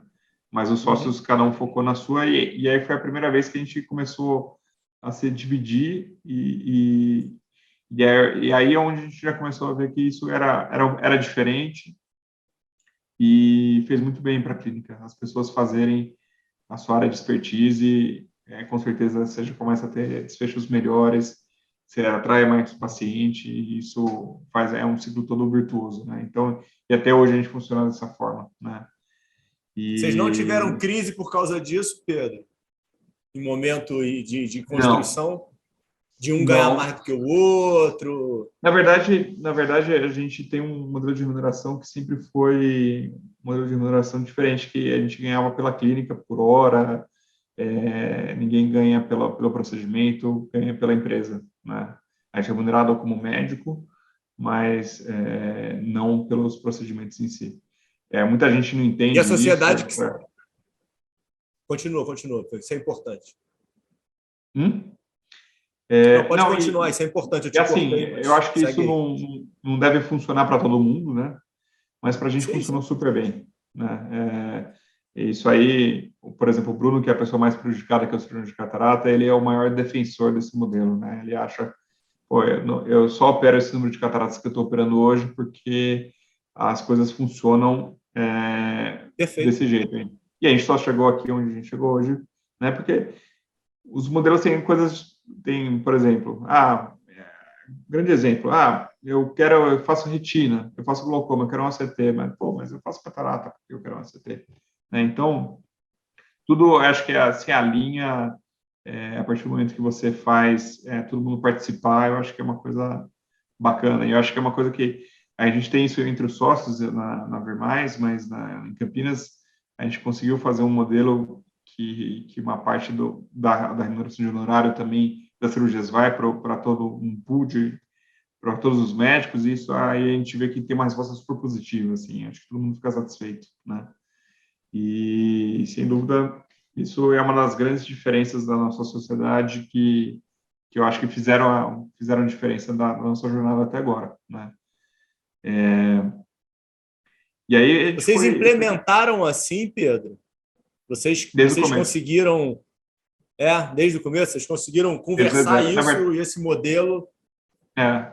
na verdade, a gente começou em setembro de 2012, e aí a gente começou para valer mesmo. A gente começou a atender, mas o modelo de sociedade a gente ficou de setembro até janeiro de 2012 discutindo como que seria, né? Então a gente escreveu tudo no papel, como se organizou bastante, né? Tudo em cima da mesa, né? Principalmente o dinheiro em cima da mesa para nunca ter problemas, né? Vocês E têm graças a eu Deus. lembrei que eu queria te perguntar, estava pensando aqui. Vocês têm as mesmas cotas ou vocês dividiram isso tudo Sim, diferente? sim, a sociedade é igual, A sociedade é igual. Entendi. E aí a gente foi expandindo, né? Então a gente foi crescendo tanto. A gente começou lá tinham 3 consultórios, a gente fez centro cirúrgico, a gente expandiu uma outra unidade lá em Cajamar, e a gente abriu em Santana de Parnaíba e deu errado, né? E aí a gente sempre teve a vontade de ter em Vinhedo, porque é onde eu e o Bruno já morava, é uma cidade que a gente sempre achou muito interessante, e a gente teve a oportunidade de abrir, acho que foi em 2015, a gente abriu dentro de uma policlínica que a minha esposa trabalhava, a esposa do Bruno também, que é médica também, que é endócrino, trabalhavam, e a gente fez um consultorinho. Aquela policlínica do início, quando tua esposa quando vocês Isso, aquela foram para mesma. Vinhedo, Isso, essa mesmo. ver como é que as É, histórias vão se encaixando, né? é. A policlínica que é de um pediatra, uma pessoa super do bem de Vinhedo, que abriu as portas para a gente, o Dr. Nelson. Também é outra pessoa que a gente é eternamente grato por ter aberto as portas. E aí a gente conseguiu credenciamento de alguns convênios já, e a gente começou a ver que estava crescendo, né, o volume, e a gente começou a atrapalhar a policlínica um pouquinho, falou, quer saber, vamos para a rua, né, vamos fazer a nossa. E aí a gente aí isso foi em 2016, a gente ficou um ano só na policlínica. E aí em 2016 a gente abriu na rua a nossa clínica, que até hoje, e hoje virou o nosso carro-chefe, que é Vinhedo, é a nossa maior clínica de volumetria, de tudo, né? E também aí em 2016 a gente abriu, 2017 a gente fez centro cirúrgico lá, e hoje a gente tem essas 3 unidades, né? 2 em Cajamar e uma em Vinhedo, né? E vocês mantiveram a mesma estrutura societária, mesmo Sim, trazendo mais médicos, os médicos trabalhavam como colaboradores. São sim. 5, né? Sócios, né? São 4 sócios, são 4 sócios. Eu, Flávio, Carol, Bruno. Ah, a tá, Carol e o 4. Bruno. O Badaró era Entendi, no entendi. começo, ele saiu. Entendi. Não, sabe, tinha mais uma pessoa na história que eu estava contando 5. Entendi. Tá. E aí me diz o negócio. Aí, beleza, vai seguindo isso daí tudo. Em que momento. Eu preciso cortar isso aqui, cara. Tem um monte de coisa para te perguntar, cara. Sabia que isso ia acontecer. Em que momento que entra o valor na tua vida em relação a, tipo, você abre em 2012, aí você está estruturando aí todo esse caminho. Como é que chega no teu colo o redefinindo a saúde do Porter ou as ideias aí Foi de valor? no, foi no começo de 2017, um amigo meu, esse mesmo amigo que trouxe a gente para Vinhedo, que conseguiu esse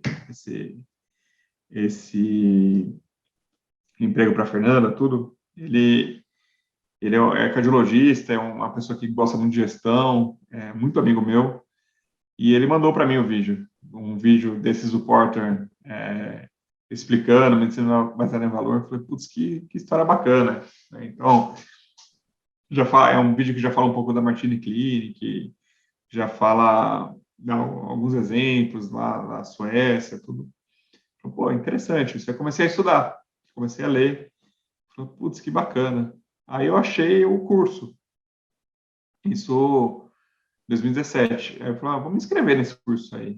Vamos ver o que dá, né? E aí eu fui aceito no curso, né? Isso acho que foi em novembro de 2017. E aí eu fui lá para Boston, e é aquela experiência que você também é outra, daquelas experiências que ele leva para o resto da vida, né? Porque quando você fez online, você não foi até lá, né? Pô, eu fiz online, cara. Tenho essa inveja de vocês na minha vida. Não, Eu vou me organizar para fazer esse daí que você fez primeiro, o Não, pago. e com certeza porque eu tive as duas experiências, né? Tipo, eu fui em 2017 e 2020, né? 2017 foi o pago, então é uma experiência muito diferente mesmo, porque você fica hospedado lá, né? Então, é um hotel 5 estrelas, né? Você almoça, toma café da manhã, janta com os professores, é um negócio, uma experiência muito imersiva mesmo, né? E, e, e é muito legal, né? Isso aí é super intenso, você conversa com gente do mundo inteiro, né? E, e Quantos alunos tem nesse, Pedro? É a mesma Mais coisa, ou é menos. na mesma sala, uns 90 alunos, mais ou menos. Mais ou menos uns 90 Esse alunos. curso tem 90 pessoas? É, Eu é. achei que fosse um negócio de 30, 20 e poucas Não, pessoas. na sala grande deles lá, são 90 pessoas, né? E é interessante, porque, assim, como é pago e é caro, vai muita gente de altos escalões de empresa, tudo. Então, por um lado, são pessoas muito interessantes e algumas, eventualmente, desinteressadas também. Às vezes, meu chefe me mandou aqui ouvir isso aqui, parece legal, tudo. Mas é muito bacana que a vivência, a troca, e é muito diferente, né? Inclusive tem um barzinho lá, que é onde tinha o auxiliar do Porter que falava, aqui é onde a mágica acontece, né? Que as pessoas conversam de verdade mesmo, e trocam experiência. E realmente é muito bacana, né? O, o, eu lembro que só tinha um brasileiro nessa vez que eu fui, em 2017, que era um diretor do Samaritano, ele tinha acabado de ir para Santa Casa, e o resto era só gringo mesmo. E é interessante que eu tive essas duas vivências. Em 2017, não sei se era pelo perfil de pessoas que estavam indo aprender. Em 2020, que eu fui fazer o seminário é mais pessoas que já estão imersas, né? Então, pessoas que no dia a dia já estão aplicando. Então, são experiências diferentes mesmo, né? E percepções diferentes, né? Então, quando é o seminário, é basicamente a mesma coisa, só que você não fica hospedado lá, né? Você não paga nada, né?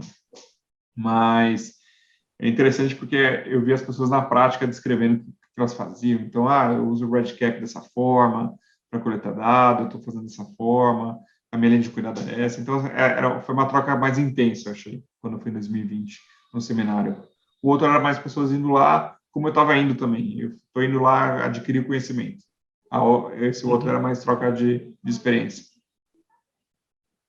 E você começa a coletar os dados e a organizar o que você conseguiram aí apresentar agora no case depois desses cursos, ou você já tinha alguma organização que você Não, conseguiu utilizar?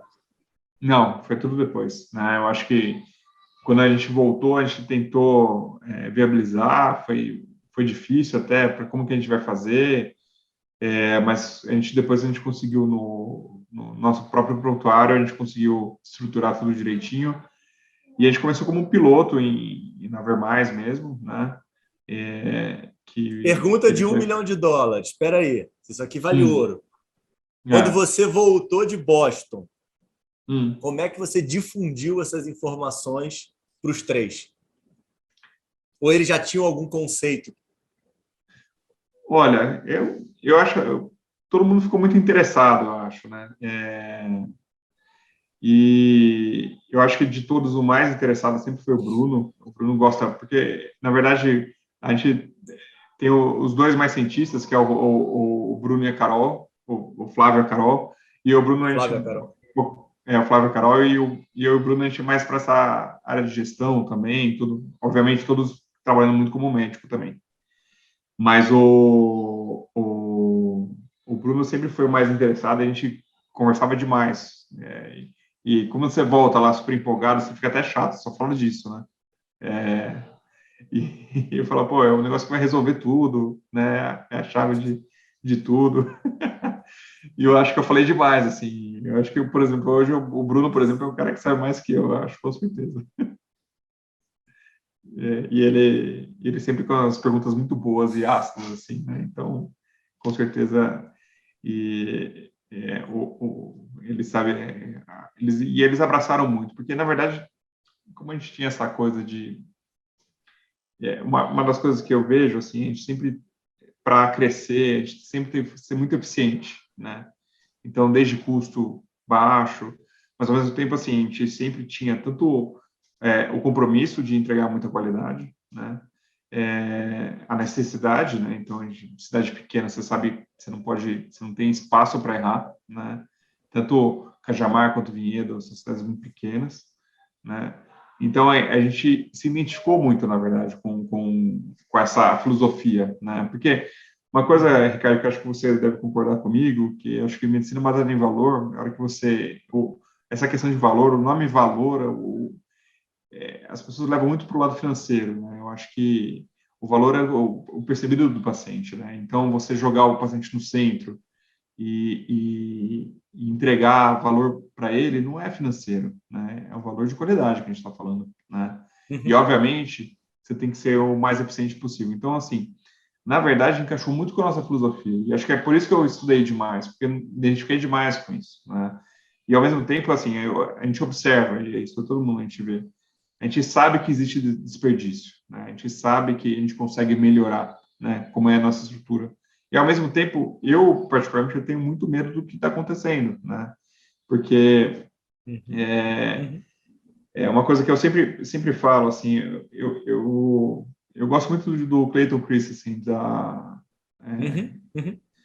da teoria de disrupção dele, tudo.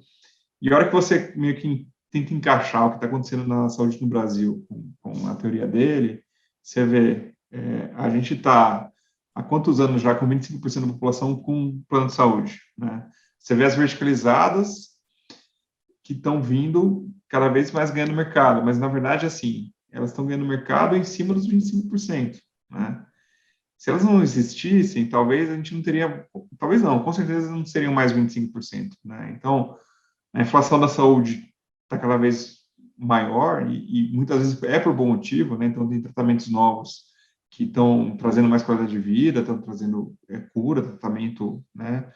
Mas, ao mesmo tempo, está crescendo demais. Então, eu acho que a gente tem que pensar em soluções, porque as soluções que estão sendo dadas, que não são para a gente, é para sucatear o horário, é para sucatear nossas condições de trabalho.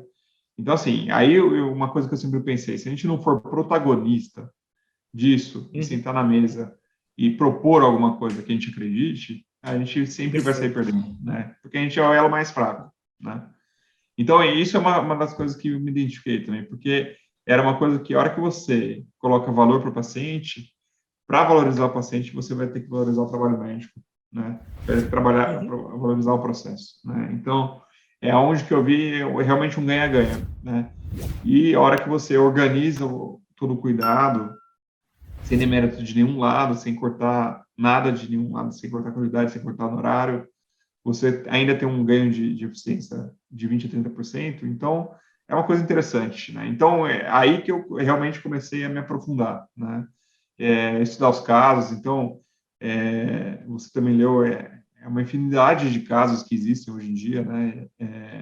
E realmente coisas que saíram no papel, né? Então, eu falo, putz, isso é uma coisa difícil de implementar, isso é uma coisa que não vai para frente.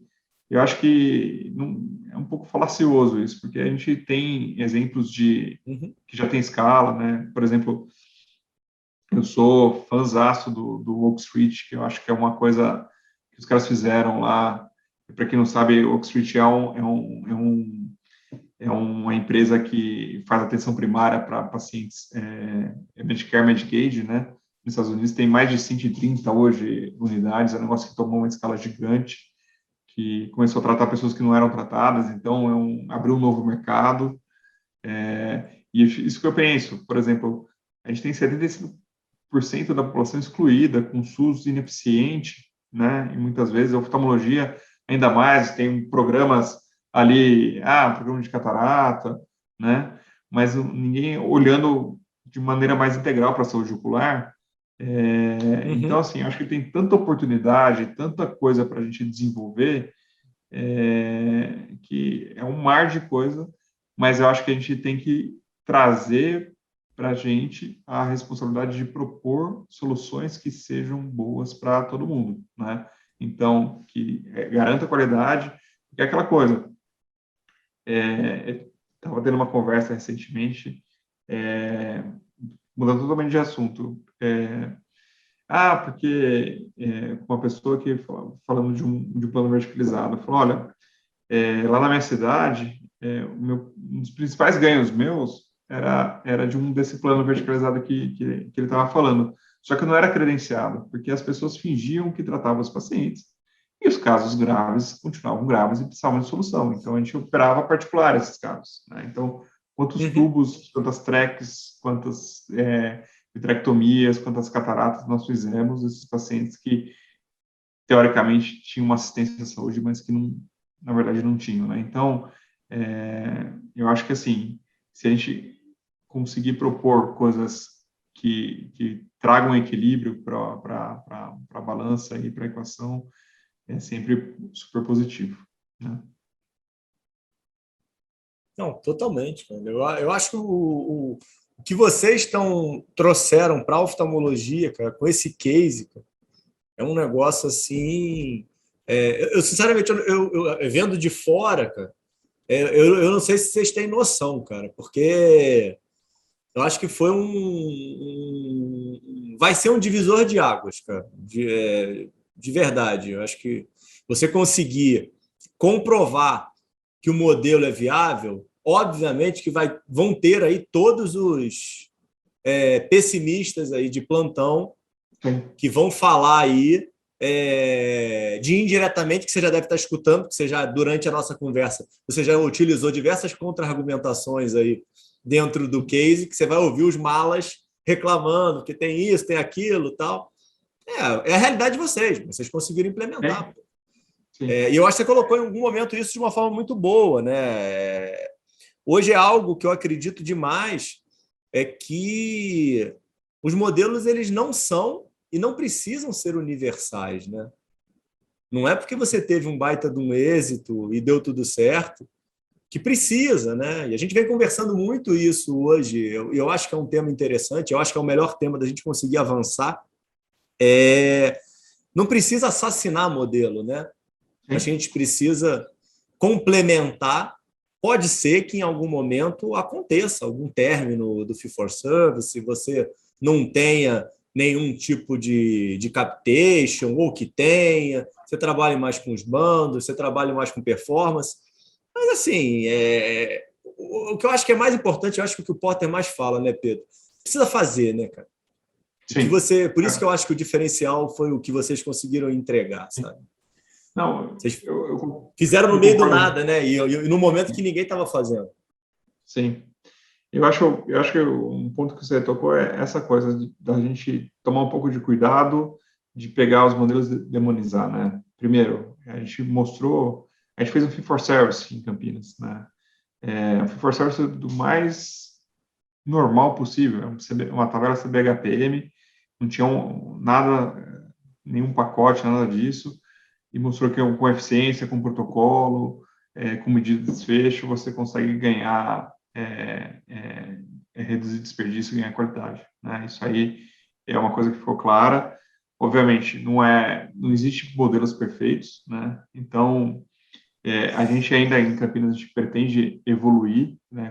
Com essa liberdade que a gente tem com o plano de saúde, a gente pretende evoluir para bundles, né? É uma coisa que faz sentido. Mas uma coisa, por exemplo, se critica muito o capitation. Capitation não é o modelo ideal nem de perto, né? Mas, eventualmente, existem situações que talvez ele possa ser bem empregado, como o Oak Street. O Oak Street nada mais é um capitation de atenção primária, né? De pessoas que estavam à margem Uhum, da, uhum, da uhum, saúde, uhum, né? E é um exemplo, por exemplo, a gente tem na Vermais um capitation de SUS, que muita gente tem um capitation de SUS, várias pessoas você vê contratos com prefeituras, né? Que você é responsável por fazer atendimento X, X e X e da uhum. população, independente da demanda ou não, né? E você tem um orçamento global, né? E, sinceramente, isso quando é bem estruturado, funciona super bem. Obviamente, um modelo que é usado de uma maneira comercialmente ruim, ele vai ser ruim de qualquer jeito.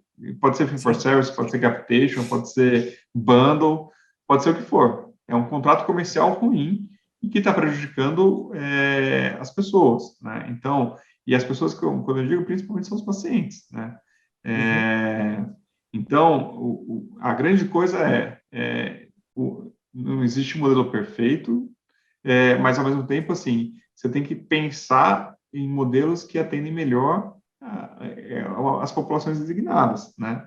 E, eventualmente, um capitation, se bem feito, pode ser uma coisa positiva. Claro, não é para vamos ter uma verticalização completa, não é isso que eu estou Uhum. falando, né? Mas tem que ser muito bem estudado e muito bem visto qualquer casos pode ser positivos sem dúvida nenhuma, né? Por exemplo, o SUS, Eu acho que eu vejo, é transparência e análise de número, né, Pedro? Você sim, pega não, o case mesmo da Oak Street que você está falando, né? Eles conseguiram resultados brilhantes, né? Como o de nossa, vocês, né? NPS alto, né? Diminuir taxa de internação, satisfação em termos hospitalares, né? Os números dos caras são né? excelentes, né? Não, E entregando para uma população, como você colocou bem, desassistida. é. E o mais interessante de tudo, assim, eu acho que toda é, iniciativa de valor, você vê, obviamente, você precisa ter uma TI por trás forte para te possibilitar fazer isso. Isso, no seu espaço de Porter lá, ele coloca isso como sempre sendo a base de tudo. Mas fora isso, fora uma TI que te ajude a fazer isso, você vê que em muitos dos casos não tem nenhuma ciência muito desenvolvida, não é que ele trouxe um tratamento muito diferente, né? Por exemplo, Oak Street, o cara trouxe um centro de convivência junto, né? Uhum. São mecanismos para a pessoa fazer o básico, né? E reduziu muito, né? E, por exemplo, em Campinas, um dos principais, pô, mas o que vocês fazem tanto de valor? Já ouvi isso uma vez. Mas o que é diferente, né? E simplesmente, realmente, não tem tanta coisa diferente a não ser a maneira que a gente se organiza, né? E a gente faz a coisa ser eficiente, faz o paciente ter que vir uma vez só, né? É uma coisa interessante em Campinas, é uma região metropolitana, para quem não conhece, que tem muita cidade satélite, né? Que fica a 1 hora de Campinas, né? Então, e nesse convênio que a gente tem, tem muito paciente dessas cidades. E uma das coisas que eu acho que é um dos grandes drivers nosso de NPS alto, putz, antes eu fazia, por exemplo, o paciente que eu trato muito, que é de glaucoma, eu vinha fazer a consulta, aí eu fazia campo visual num dia em outro lugar, OCT em outro lugar, e para depois voltar para o médico me reavaliar. E hoje ele E, obviamente, chega, sempre cobrando consulta, né? exatamente, por isso que não adianta você fazer o pacote, porque aí uma cobrança você gera 4, né? Então, e aí, assim, obviamente não é nenhum demérito de quem estava fazendo isso, era o sistema que estava dado, que é um sistema Uhum. ineficiente, né? E era da maneira que ele estava desenhado. E a hora que você coloca num centro único, você ao zero você já elimina isso. E a gente teve um incremento de ticket médio enorme, né? Então, por evento é muito mais caro, né? E isso é esperado mesmo, né? O evento é muito mais caro, só que o número global de eventos é menor, porque você está sendo mais eficiente. Então, você acaba sendo remunerado quase como se fosse uma consulta particular, né? Só Uhum. que no convênio, porque você faz muito menos, você consegue ser mais assertivo, sem dúvida nenhuma, né? Então, e aí começa a surgir as coisas que a gente acredita muito nisso, né? Então, tudo começa a se encaixar de uma maneira melhor para todo mundo. Pô, não é melhor, o médico está mais feliz porque ele ganha mais por consulta? Obviamente. E o paciente está feliz porque ele só vai uma vez para resolver o problema, Uhum. antes ele ia 4 vezes, né? Então, eu acho que isso uma das grandes chaves aí da gente, nos primeiros passos aí para a gente, numa reestruturação, tudo.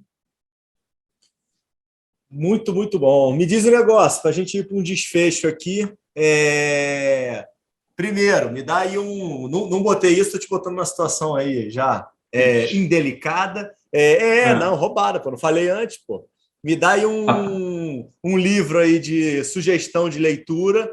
Já, pô, você já deu, já abriu aí com Clayton Christensen, então tem uma gama aí de livros aí que não estão aí na minha lista, que você já pode colocar aí para os nossos telespectadores aí. Começa por aí. Fala aí, fala um livro que você gosta. Putz, você sabe, é uma coisa que eu gosto muito de ler, é biografia, sabe? É uma coisa, eu me interesso Aham. muito pela vida das pessoas, sabe?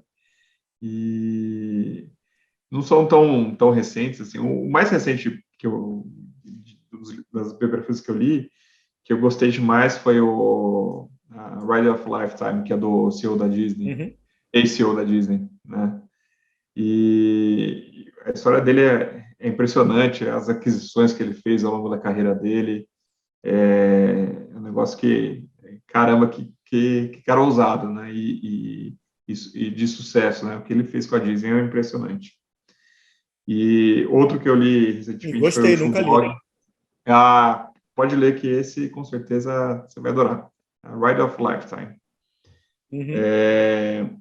E outro que eu acho sensacional, a história de vida, foi o que eu li recentemente também, foi o Shoe Dog, que é a história do da Nike, né? O Phil Knight, que é um cara Esse eu tenho, interessantíssimo ainda não também. li, cara. Também. Vale muito a pena.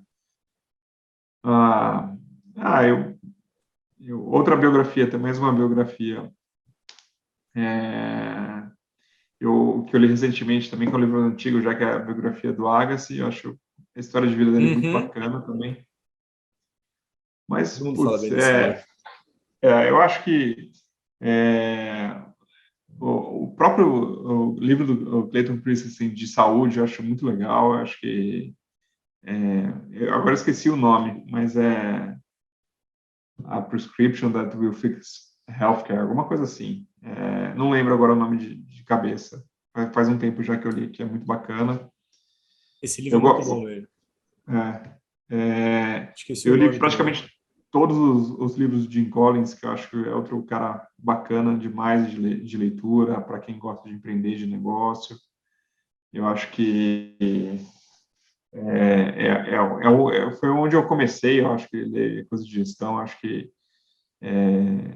são livros legais também, né? Atualmente eu estou lendo, comecei a ler, né, bem no comecinho, o livro do Ray Dalio, mas é uma Uhum. leitura mais pesada, assim. Eu acho que Mais pesado. é mais técnica de economia, mas é interessante e veio bem a casar com o momento que a gente está vivendo, né, para entender os ciclos das nações aí. É um livro pesado, mas interessante, né? Mas tem que voltar aí de novo.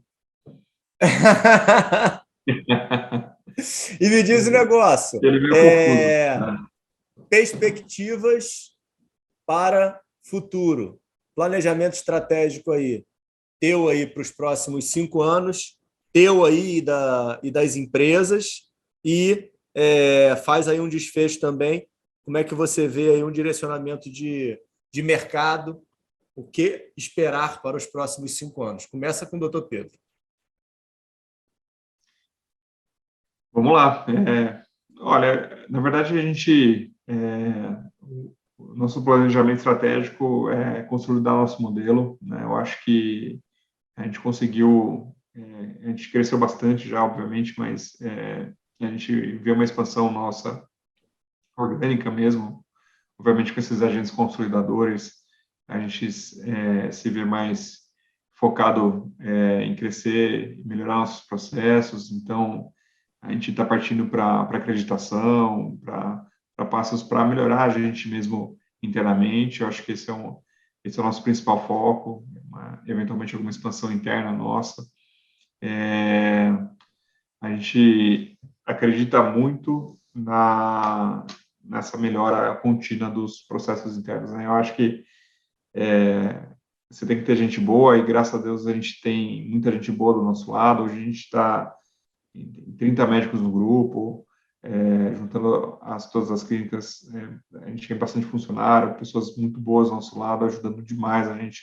Hoje, sem dúvida, se não tivesse nossos funcionários, além dos médicos, mas principalmente os funcionários, é um dos grandes diferenciais da nossa clínica. As pessoas gostam de trabalhar com a gente, as pessoas são nossas parceiras, nossos parceiros, e isso, sem dúvida, é um diferencial muito grande. Então, a gente sempre, atualmente, a gente foca muito na nossa melhora interna e expansão orgânica do nosso grupo mesmo, e é isso que a gente está focado ainda para os próximos anos aí, com certeza. E agora Mercado, o que você me diz? Vamos lá. O mercado, a gente está passando por essa onda consolidadora, né? São empresas grandes, empresas muito sérias, né? Com pessoas que são muito experientes, né? Então, o próprio Amaury na Opti, que está à frente da Opti, com uma equipe de médicos super talentosos, e agora a XP mais nova, com o Rafael, que é uma pessoa com um histórico super de saúde já muito grande, já fez uma consolidação em oncologia, né? E com pessoas também por trás, oftalmologistas muito expoentes do Brasil também. Eu acho que na verdade a gente tem que o oftalmologista não tem que ter medo. Eu acho que muitas vezes a consolidação vem para positiva, eles vêm para acertar o mercado também. Eu acho que, obviamente, eles vão crescer muito, mas não dominam o mercado 100%, que é muito pulverizado. O Brasil é muito grande, mas eventualmente ele pode trazer uma profissionalização que seja positiva. Né? Então, eu acho que a gente sempre tem que olhar para o lado positivo das coisas. Né? Eu acho que, sem dúvida nenhuma, esse movimento já fez as clínicas melhorarem internamente, né? Eu acho que a atenção à oftalmologia, sem dúvida, com eles tende a melhorar, não só a clínica deles, né? Que eles são focados em processos e tudo, mas eu acho que, no geral, eu acho que todo mundo pode ganhar no fim do dia, né? Eu acho que, obviamente, a principal pressão vem dos planos, né? Porque eu acho que a oftalmologia está cada vez mais chamando atenção. A gente tem uma inflação dentro da oftalmologia muito forte por novos tratamentos, então os rolos vão aumentando. E aquela coisa não é negativo, né? Por exemplo, você poder fazer injeção em diabético é uma coisa recente no rol, super positivo. Você fazer OCT para glaucoma, né? Na verdade, era um absurdo não se fazer, né? Pelo convênio. Então, assim, mas isso, sem dúvida, é uma pressão, a pressão cada vez vai ser maior em cima da gente. Então, sinceramente, eu acho que o grande desafio nosso é a gente conseguir colocar todo mundo no mesmo lado da mesa para negociar em prol do paciente. Eu acho que esse é o grande desafio, né? O corte de custo tem que vir de uma maneira que seja positiva e inteligente para todo mundo, porque a inflação está dada, né? Isso que eu acho que é uma coisa que todo mundo tem que entender, né? Simplesmente a gente não pode repassar o reajuste para o usuário, porque daqui a pouco não tem mais usuário, né? Não sei se alguém já teve experiência de tentar fazer plano de saúde para um familiar idoso, né? Recentemente eu tive isso, e você simplesmente não consegue, né? O paciente acima de 70 anos, é um custo, ou é um custo inviável, você não consegue. Então, a gente tem que tentar equilibrar essa equação. E, de novo, é aquilo que eu comentei. Eu acho que a gente tem que, ao máximo, tentar ser o protagonista disso, porque a solução, quando a gente não tiver na mesa de negociação, nunca vai ser boa para quem está ausente, né?